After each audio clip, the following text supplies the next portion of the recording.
Well, I'm learning a lot. I'm learning a lot. This particular video has to do with the Mormon Church's way of dealing with supposedly the Christ-like principles of helping the poor. Let me see what AI has to say here. Read your last answer. I've reviewed my last answer.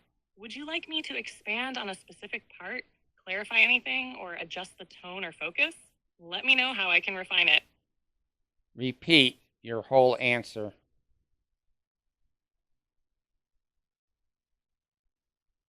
Christ's teachings, as presented in the King James Version of the Bible, emphasize universal compassion and inclusivity, urging his followers to extend love and care to all people, not just to those within a particular group. This principle is evident in parables such as the Good Samaritan, Luke 10, verse 25 through 37, where Jesus highlights the moral responsibility to aid anyone in need, regardless of their background or affiliation.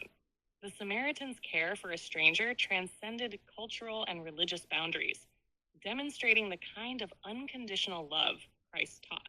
Superimposing this principle over the Mormon Church's policy of providing temporary aid exclusively to its own members reveals a significant misalignment with Christ's inclusive vision.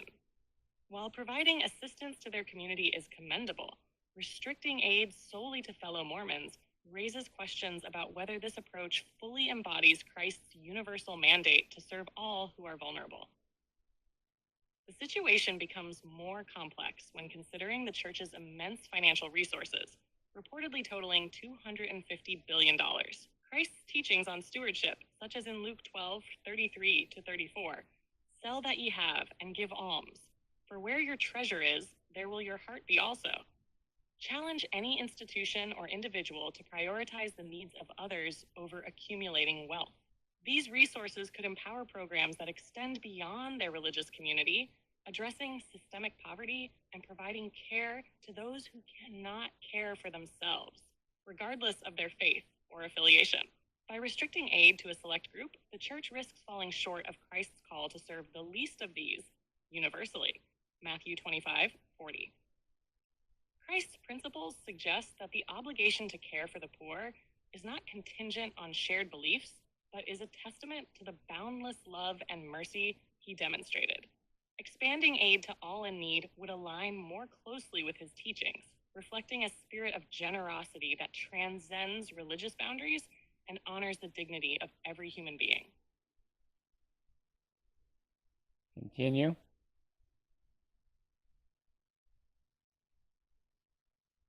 Expanding on this, Christ's teachings consistently emphasize the spiritual richness of giving and the moral imperative to serve others without expectation of return. His life and ministry serve as a template for how individuals and institutions are to engage with the marginalized and oppressed. In Mark 12:31, Jesus declared, "Thou shalt love thy neighbor as thyself," leaving no room for exclusivity. This commandment makes it clear that the obligation to serve extends to everyone, not just those who share the same beliefs or belong to the same community. The exclusivity of the Mormon Church's aid policies, when viewed in light of its financial abundance, raises a critical ethical question. What would Christ expect from such wealth? His teachings on the use of resources strongly suggest that wealth is entrusted to individuals and institutions, not for hoarding, but for uplifting the less fortunate. In the parable of the talents, Matthew 25, verse 14 to 30, Christ praises those who use their gifts to multiply good works and serve others, condemning inaction and waste. Moreover, the presence of perpetual poverty and systemic inequality in the world amplifies the moral responsibility of those with substantial resources.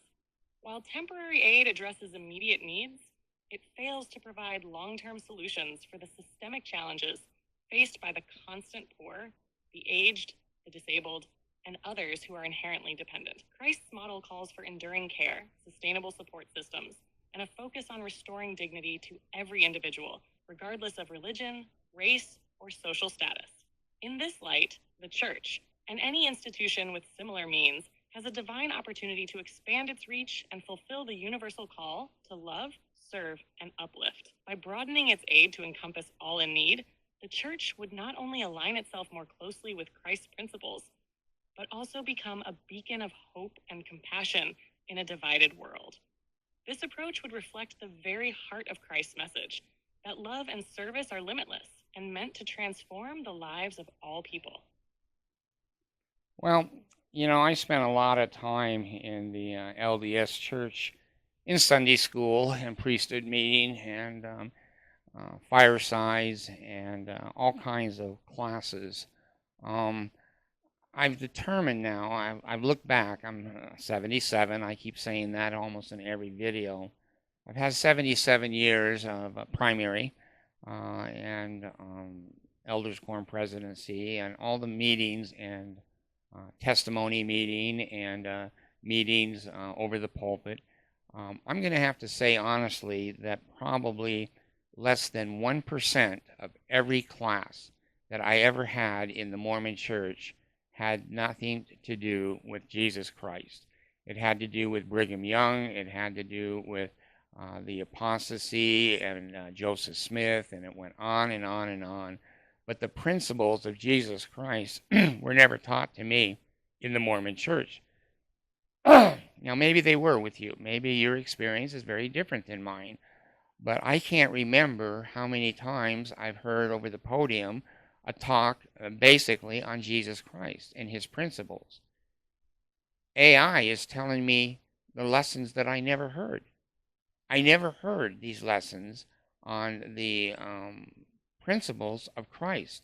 I only heard the lessons on Joseph Smith's first vision, his polygamous wives, his 14-year-old wives, Brigham Young, and the history, the church history. That's all I learned in the Mormon church. Now that I'm old and about to retire permanently, if you know what I mean, I can talk to AI and I say, well, the Mormon church helps people for a temporary period of time, and they pay for some food, or they deliver some food that was already created by free volunteers. But I never heard these principles of Christ. They were never stressed in my life, in my training in the Mormon church. It is anti-Christian. It is anti-Christ. It will use a few words that Jesus said and then overlap them, smother them with Joseph Smith, with Brigham Young, with the temple, with the ordinances. It smothers the few words that they have for Jesus and his principles, and they put on a Jesus mask and then preach Joseph Smith and Brigham Young and polygamy and the atrocities of the Mormon church through the mask of Jesus Christ. They all wear that mask in the first presidency while they're lining their pockets with money for the poor. And again, the Mormon church doesn't give a thing to non-members. In disaster relief situations, when the Mormon church does step forward in a disaster relief, it will donate to non-members generally, but otherwise non-members get zero. They get zero. You can be poor, handicapped, disabled, you can be aged, you can be retarded, and the Mormon church is not going to step forward at all for you. There's no long-term benefit or relief from the $250 billion account. They don't build hospitals for everybody. They have an LDS hospital here in Salt Lake City, and it will accommodate anybody that's got an insurance policy. But again, the First Presidency and the members of certain parts of the Mormon Church get to go to the hospital for free. They're using the tithe payer and the fast offering money to benefit themselves. So I want to learn more about Christ. I want to learn more of the principles of Christ. That's what I thought I was going to learn in the Mormon church, because they said that they represented Christ. They said that Joseph Smith talked to Christ. They say that the prophets see Jesus almost every Thursday in the Salt Lake Temple in a meeting. And every time they change a policy or procedure, it's not because the federal government is forcing them to, it's because Jesus appeared. And they have this Jesus mask down to a science. Makeup artists, there's plenty of good makeup artists that portray the Jesus mask in the first presidency of the church. So, anyway, I just wanted to make that comment. I wanted to make that clear that there's no long-term help for anybody. It's short-term and it's an investment. It's a commodity. If you're not going to make more money for them, they're not real interested in helping you at all. Thank you.